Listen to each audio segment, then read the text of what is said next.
नमस्ते बच्चों, good morning. Aldehyde ketone carboxylic acid हमारा चल रहा है और इसके अंदर हम केमिकल रिएक्शंस पढ़ रहे हैं एल्डिहाइड और कीटोन की। आपको याद आया होगा ये जो रिएक्शन आपको स्क्रीन पे दिख रही है addition reaction, nucleophilic addition reaction, जिसमें साइनाइड का अटैक हो रहा है कार्बोनिल ग्रुप के ऊपर और उसमें साइनोहाइड्रिन बनता है। फिर इससे आगे मैंने आप लोगों को बताया था कि पार्शियल हाइड्रोलाइसिस होती है और कंप्लीट हाइड्रोलाइसिस होती है तो क्या क्या प्रोडक्ट्स बनते हैं। पार्शियल हाइड्रोलाइसिस में हाइड्रोक्सी एमाइड बनता है, मतलब ये जो CN है ये CONH2 में कन्वर्ट होता है। और कंप्लीट हाइड्रोलाइसिस में ये पूरा ग्रुप COOH कार्बोक्सिलिक एसिड के फॉर्म में कन्वर्ट हो जाता है, यानी एक ही कार्बन पर हाइड्रोक्सिल ग्रुप भी आ गया और कार्बोक्सिलिक ग्रुप भी आ गया, तो ये हाइड्रोक्सी एसिड होता है। अगर रिडक्शन करेंगे इसी साइनोहाइड्रिन का तो हमको हाइड्रोक्सी एमीन मिलेगा। फिर हम आगे बढ़ते हैं सोडियम बाईसल्फाइड के साथ में रिएक्शन। मैंने आपको बताया था कि जो सोडियम बाईसल्फाइड या सोडियम हाइड्रोजन सल्फाइड उसका फॉर्मूला क्या होता है, NaHSO3। वो देखते हैं हम आगे रिएक्शन उसकी। देखिए ये वाली रिएक्शन है। अब इस रिएक्शन के अंदर जो कार्बोनिल है उस कार्बोनिल के साथ में NaHSO3 का एडिशन होगा। तो उसमें दो तरह की पॉसिबिलिटीज़ हैं, दो तरह के कंपाउंड्स हमको मिल सकते हैं। डिपेंड करेगा कि ये जो रिएक्शन हो रही है उसमें हमने एल्डिहाइड लिया है या कीटोन लिया है। अब इसमें यहाँ देखिए ये हाइड्रोजन और ये सोडियम, यहाँ पर ये प्रोटॉन ट्रांसफ़र लिखा है, मतलब ये दोनों एक दूसरे के साथ में जगह को एक्सचेंज कर सकते हैं। ठीक है, तो मोस्टली एल्डिहाइड के अंदर ये ज़्यादा स्टेबल है और मोस्टली कीटोन के अंदर ये वाला ज़्यादा स्टेबल है। इसका यूज़ कहाँ किया जाता है, प्यूरिफिकेशन में। ये जो रिएक्शन है इसको प्यूरिफिकेशन के लिए यूज़ किया जाता है। मतलब ये हुआ कि ये जो कंपाउंड बनता है बाइसल्फाइड एडिशन कंपाउंड, इसको वाटर में जब डिज़ोल्व करते हैं तो हमको पेरेंट एल्डिहाइड या कीटोन वापस से मिल जाते हैं। एडिशन ऑफ ग्रिग्नोड रिएजेंट आप लोगों को बताया था कि फॉर्मेल्डिहाइड अगर हम लेते हैं ग्रिग्नोड रिएजेंट के साथ में रिएक्शन करते हैं तो 1 डिग्री अल्कोहल मिलता है। दूसरा कोई एल्डिहाइड होगा तो 2 डिग्री और कीटोन होगा तो 3 डिग्री। रिएक्शन रिकॉल करो। यस, ये रिएक्शन आप लोगों को दिख रही है स्क्रीन के ऊपर, पिछला चैप्टर। इसमें ये तो जनरल रिएक्शन है जिसमें ये कार्बन एल्डिहाइड कीटोन कुछ भी लो, RMgX जब इसके साथ में ऐड होगा तो ये इस ऑक्सीजन के ऊपर MgX अटैच हो जाएगा और कार्बन की जो एक वैलेंसी फ्री है वहाँ पर R अटैच हो जाएगा। हाइड्रोलाइसिस करोगे तो हमको ये इस तरह से प्रोडक्ट मिलेगा, मतलब ये जो MgX है ये रिमूव हो जाएगा और यहाँ पर H आ जाएगा। ठीक है, अब इसमें अगर हम फॉर्मेल्डिहाइड लेते हैं तो 1 डिग्री अल्कोहल मिलेगा, ये फॉर्मेल्डिहाइड 1 डिग्री अल्कोहल। दूसरा कोई एल्डिहाइड है तो ये 2 डिग्री अल्कोहल है और अगर कीटोन हमने लिया तो हमको 3 डिग्री अल्कोहल मिलेगा। तो ये मेथड अल्कोहल के प्रिपरेशन के मेथड्स कहे जा सकते हैं, या हम यूँ कह दें कि एल्डिहाइड और कीटोन की रिएक्शंस ग्रिग्नोड रिएजेंट के साथ में क्या होती है वो यहाँ पे शो हो रही है। नेक्स्ट देखिए एडिशन ऑफ अल्कोहल्स। एल्डिहाइड या कीटोन को ड्राई हाइड्रोजन क्लोराइड गैस की प्रेजेंस में जब रिएक्ट करते हैं या ट्रीट करते हैं तो उसमें कार्बन और ऑक्सीजन के बीच जो डबल बॉन्ड है उसमें से एक बॉन्ड टूटेगा, पाई वाला बॉन्ड, और एक एक वैलेंसी दोनों की फ्री होगी और अल्कोहल का एडिशन होगा। देखिए यहाँ R ग्रुप है और यहाँ पर R डैश ग्रुप है, तो इस कार्बन के साथ में एक OR ऐड हो गया और जो ऑक्सीजन की एक वैलेंसी फ्री हुई थी वहाँ पर ये वाला हाइड्रोजन आकर के ऐड हो जाता है। तो ऐसा जो एडक्ट बनता है उसको हम बोलते हैं हेमी एसिटल। ये एल्डिहाइड लिया, यहाँ इस केस में एसिटल बनेगा या हेमी एसिटल। लेकिन एक मोल और इसके साथ में कंबाइन हो सकता है अल्कोहल का। तो ये इसमें होता क्या है कि ये जो OH ग्रुप है, ये OH ग्रुप और ये हाइड्रोजन, ये मिलकर के वाटर का मॉलिक्यूल बनाते हैं, ये रिमूव हो जाएगा और ये R डैश आकर के यहाँ पर ऐड हो जाएगा। तो इस तरह का जो प्रोडक्ट हमको मिलता है उसको बोलते हैं एसीटल। अगर हम यहाँ पर एल्डिहाइड के बजाय कीटोन ले लेते हैं तब भी रिएक्शन इसी तरह की होगी, बस इस हाइड्रोजन, ये जो हाइड्रोजन आपको दिख रहा है, इस हाइड्रोजन के बजाय यहाँ पर R हो जाएगा। लेकिन अगर इथाइलिन ग्लाइकोल के साथ में रिएक्शन करते हैं तो उसमें कुछ इस तरह का प्रोडक्ट हमको मिलता है। इसके अंदर देखिए, ये ऑक्सीजन और ये दोनों हाइड्रोजन वाटर का मॉलिक्यूल बन करके रिमूव हो जाते हैं। तो ये वाटर रिमूव हो गया ड्राई HCl गैस की प्रेजेंस में। तो इथाइलिन ग्लाइकोल कीटल हमको प्रोडक्ट के फॉर्म में मिलता है। एडिशन रिएक्शन के अंदर ही नेक्स्ट कैटेगरी आ रही है addition of ammonia and its derivatives. अब अमोनिया का फॉर्मूला आपको पता है NH3, इसके डेरिवेटिव यानी उसमें से एक हाइड्रोजन रिमूव करके कोई दूसरा ग्रुप आप ऐड कर दो तो उसको हम अमोनिया का डेरिवेटिव बोलेंगे। एग्जांपल्स देखिए कौन से हैं। इसमें आपको ये जो दिख रहा है H2NZ, ये अमोनिया का डेरिवेटिव है, यानी NH3 में से एक हाइड्रोजन हटा के हमने कोई ग्रुप लगाया Z। तो ये Z क्या क्या हो सकते हैं ये हम देखें पहले। देखिए Z की जगह अगर हाइड्रोजन है तो ये अमोनिया होगा, इसमें कोई डाउट नहीं है। अगर R है तो वो RNH2 होगा यानी एमीन होगा। अगर OH है तो वो हाइड्रोक्सिल एमीन होगा। लेकिन अगर ये NH2 है तो इसको हम बोलते हैं हाइड्रेजिन यानी NH2NH2।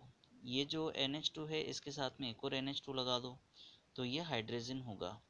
अगर इसके साथ में NH और उसके साथ फिनाइल रिंग लगा दी तो उसको हम बोलेंगे फिनाइल हाइड्रेजिन, क्योंकि ये जो हाइड्रोजन है हमने वापस क्या किया, इसी में से एक हाइड्रोजन को रिमूव करके फिनाइल रिंग लगा दी तो वो फिनाइल हाइड्रोजन हो जाएगा। लेकिन अगर ये जो फिनाइल हाइड्रोजन है इसमें अगर यहाँ पर और यहाँ पर दो जगह पर NO2 ग्रुप लगा दें तो ऐसा जो हमको कंपाउंड मिलेगा उसको फेनिल हाइड्रोजन 2,4 डाइफेनिल हाइड्रोजन बोलेंगे। क्योंकि इसमें नंबरिंग अगर आप करोगे तो ये कार्बन नंबर 2 होगा और ये कार्बन नंबर 4 होगा। फिर हम आगे बढ़ते हैं, अगर NHCO NH2 है तो उसको हम सेमी कार्बेजाइड बोलेंगे, यानी इसमें इस जगह पर यहाँ पर आप NH2 लगा दो और फिर साथ में NH और फिर CONH2। आपको ध्यान में आ रहा होगा कि जो यूरिया होता है उसका फॉर्मूला NH2CONH2 होता है। तो बस उसी तरह का उसी का डेरिवेटिव इसको मान लीजिए। अब हम देखते हैं एडिशन होता है तो रिएक्शन क्या होगी। पहले जनरल रिएक्शन को देखिए।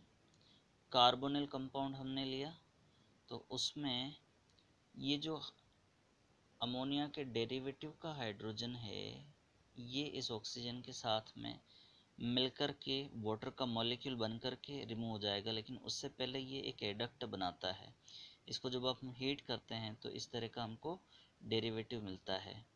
अब हम ये जो लिस्ट आपको दिख रही है इसके अंदर देखिए कि अगर अमोनिया के साथ में आप रिएक्ट करोगे, ट्रीट करोगे तो ये ध्यान में रखना कि C डबल बॉन्ड N तो सबके अंदर कॉमन आएगा। अब ये इस बात पर डिपेंड करेगा कि हमने लिया क्या है। हाइड्रोजन लिया है यानी अमोनिया के साथ में रिएक्ट कर रहे हो तो जो हमको प्रोडक्ट मिलेगा हम उसको इमीन बोलेंगे। लेकिन अगर हाइड्रोजन की जगह पे कोई एल्काइल ग्रुप है तो इसको हम सब्स्टिट्यूटेड इमीन या शिफ बेस बोलेंगे। और अगर हाइड्रोक्सिल ग्रुप है हाइड्रोक्सी एमीन तो जो प्रोडक्ट बनेगा NOH जिसके अंदर होता है हम उसको ऑक्सिम बोलते हैं। और अगर हाइड्रोजन हमने लिया है तो हमको प्रोडक्ट मिलेगा हाइड्रोजन। हाइड्रोजन का फॉर्मूला आपको ध्यान में आ रहा होगा NH2NH2। फेनिल हाइड्रोजन लिया तो फेनिल हाइड्रोजन प्रोडक्ट मिलेगा।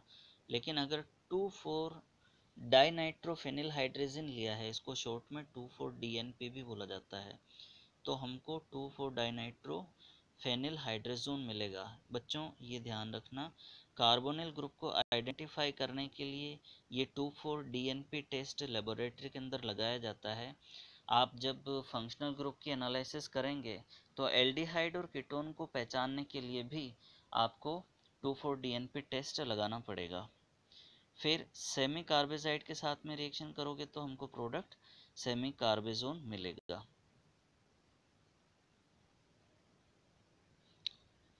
देखिए फर्स्ट कैटेगरी ख़त्म हो चुकी है, यानी जो एडिशन न्यूक्लियोफिलिक एडिशन रिएक्शन थी वो हो गई। अब सेकंड कैटेगरी आ रही है रिडक्शन। एल्डिहाइड और कीटोन को हम दो अलग अलग तरीके से रिड्यूस कर सकते हैं। पहला जो टाइप है वो है पार्शियल रिडक्शन, और जो दूसरा टाइप है वो है कंप्लीट रिडक्शन।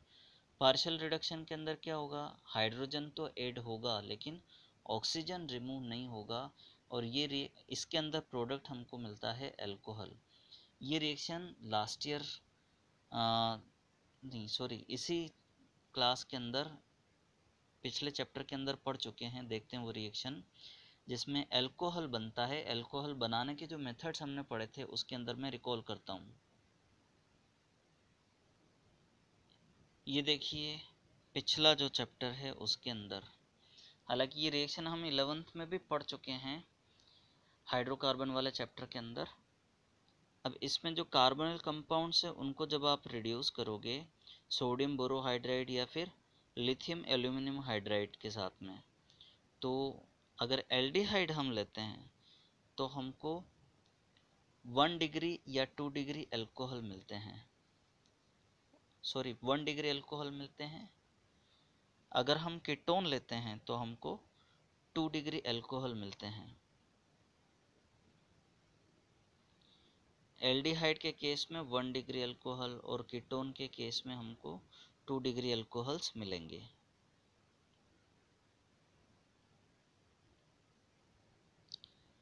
अगर हम कंप्लीट रिडक्शन करते हैं तो हमको करस्पॉन्डिंग एल्केन्स मिलते हैं, यानी जो CO ग्रुप है कार्बोनिल का उसकी ऑक्सीजन को रिमूव करके 2 हाइड्रोजन ऐड कर दूँ वहाँ पर, तो हमको करस्पॉन्डिंग अल्कोहल मिलता है। अब ये भी दो तरीके से होता है, दो तरह की रिएक्शन, एक तो है क्लेमेंसन रिडक्शन और दूसरी है वोल्फ किश्नर रिडक्शन। तो क्लेमेंसन रिडक्शन ये भी हमने लास्ट ईयर पढ़ी हुई है 11th क्लास के अंदर, जिसमें जो कार्बोनिल ग्रुप है एल्डिहाइड या कीटोन का उसको जिंक और मर्क्यूरी का अमेलगम और हाइड्रोजन क्लोराइड या हाइड्रोक्लोरिक एसिड के साथ में जब रिएक्ट करते हैं तो करस्पॉन्डिंग एल्केन हमको मिलती है। अब आपको बताना है कि अगर हम फॉर्मेल्डिहाइड लेंगे तो प्रोडक्ट क्या मिलेगा, एसिटल्डिहाइड लें तो क्या मिलेगा, और एसीटोन लें तो हमको क्या प्रोडक्ट मिलेगा। अच्छा इसी तरह से वोल्फ किश्नर रिडक्शन भी होता है। उसके अंदर पहले हाइड्रोजन के साथ में कार्बोनिल कंपाउंड को रिएक्ट करते हैं और फिर इथाइलिन ग्लाइकोल और पोटेशियम हाइड्रोक्साइड के साथ में ट्रीट करते हैं, तो हमको करस्पॉन्डिंग एल्केन्स मिलती है।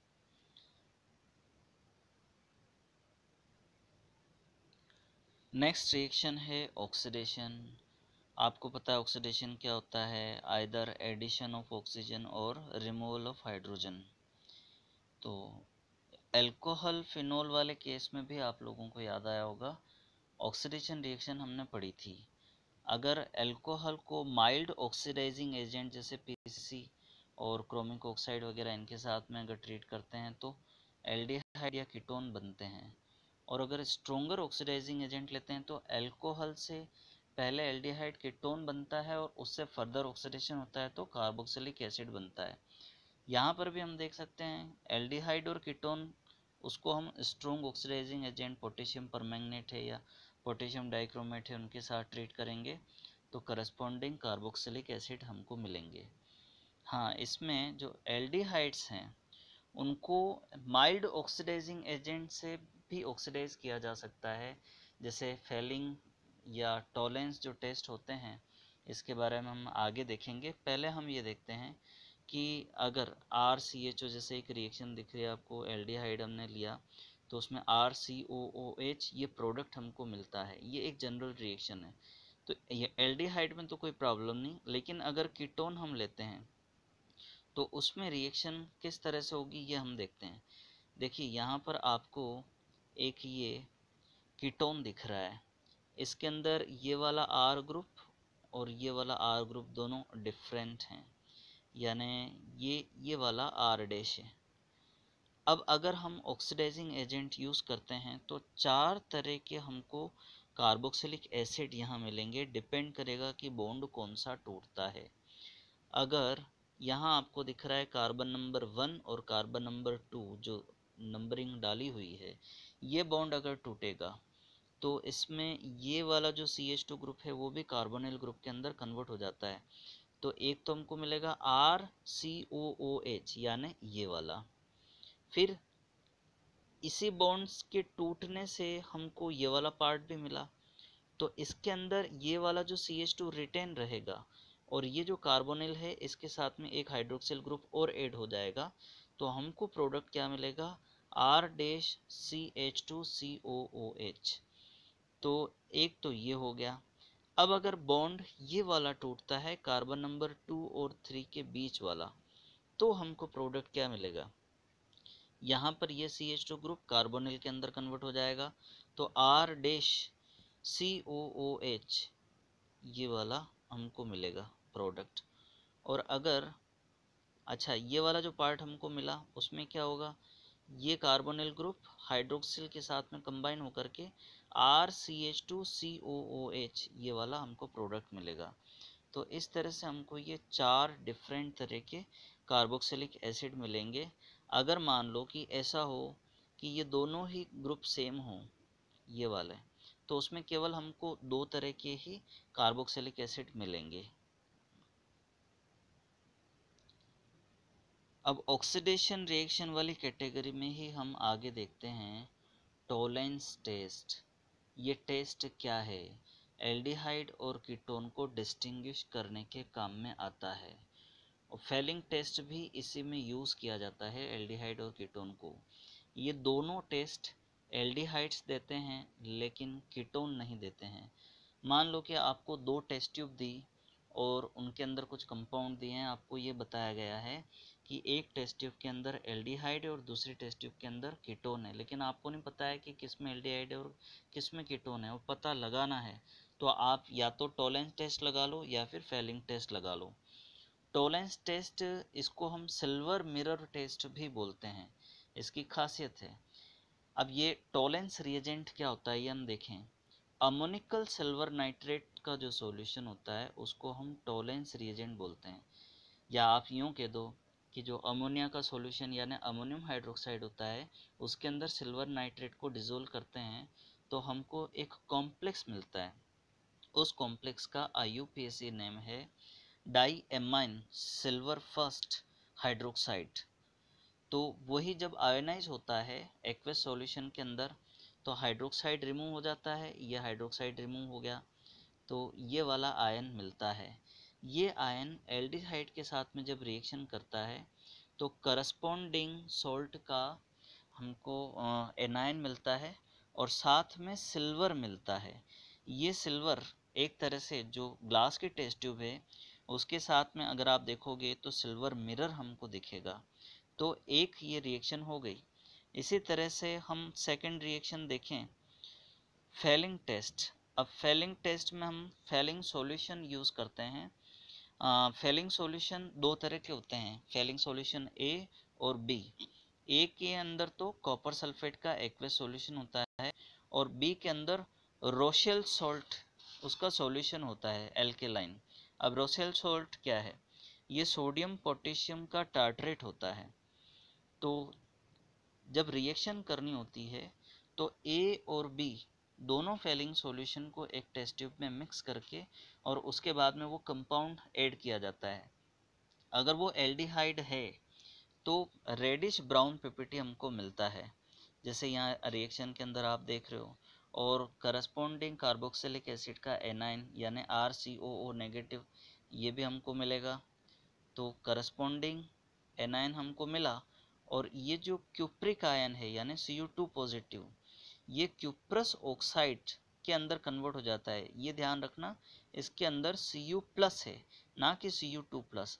Cu2 प्लस होता है उसको हम क्यूप्रिक आयन बोलेंगे, और Cu प्लस है उसको हम क्यूप्रस आयन बोलेंगे। तो ये जो दोनों टेस्ट हैं केवल एल्डिहाइड्स देते हैं। अगर आप कीटोन लोगे तो किसी तरह की कोई रिएक्शन नहीं होगी। अब ये रिएक्शन आ रही है हेलोफॉर्म रिएक्शन, काफ़ी इम्पोर्टेंट रिएक्शन है। हेलोफॉर्म क्या होता है, आप लोगों को याद आया होगा, क्लोरोफॉर्म का नाम सुना है। तो हेलोजेंस जिसके अंदर आयोडीन, ब्रोमीन, फ्लोरीन, क्लोरीन ये आ जाते हैं। तो हेलो ये हेलोजन के लिए यूज़ हुआ है।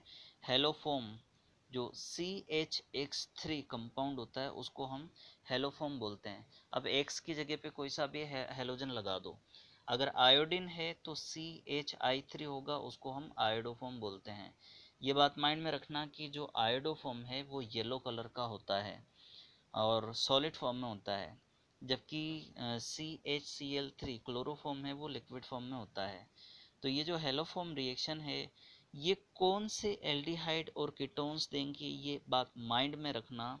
हालांकि यहाँ पे लिखा है मिथाइल कीटोन, केवल मिथाइल कीटोन ही नहीं, एल्डिहाइड्स भी दे सकते हैं।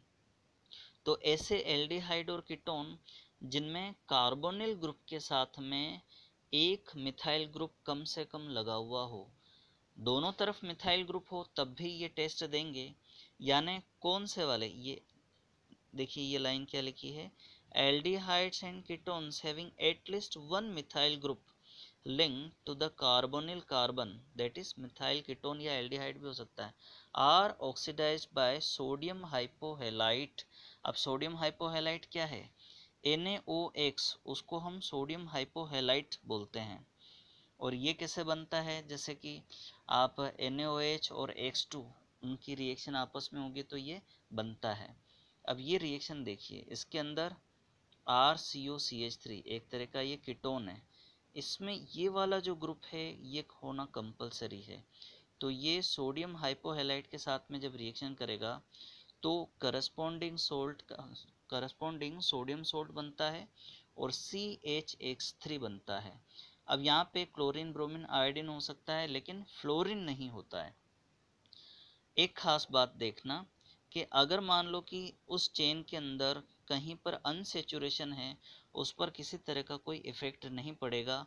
ये जो रिएक्शन करता है COCH3 वाले ग्रुप के साथ में ही रिएक्शन करता है, जिसके अंदर ये जो CH3 ये रिमूव हो जाता है और यहाँ पर ONA आकर के ऐड हो जाता है, और ये जो CH3 है ये CHX3, जैसा कि यहाँ इस रिएक्शन के अंदर आप देख रहे हो, सोडियम हाइपोक्लोराइट हमने लिया तो क्लोरोफॉर्म हमको मिला। अगर हम इसके बजाय सोडियम हाइपो आयोडाइड लेते हैं तो हमको आयोडोफॉर्म मिलेगा, वो येलो कलर का PPT है। तो अगर इस तरह की रिएक्शन कोई कंपाउंड शो करता है तो हम ये बता सकते हैं कि उसके अंदर COCH3 वाला ग्रुप है।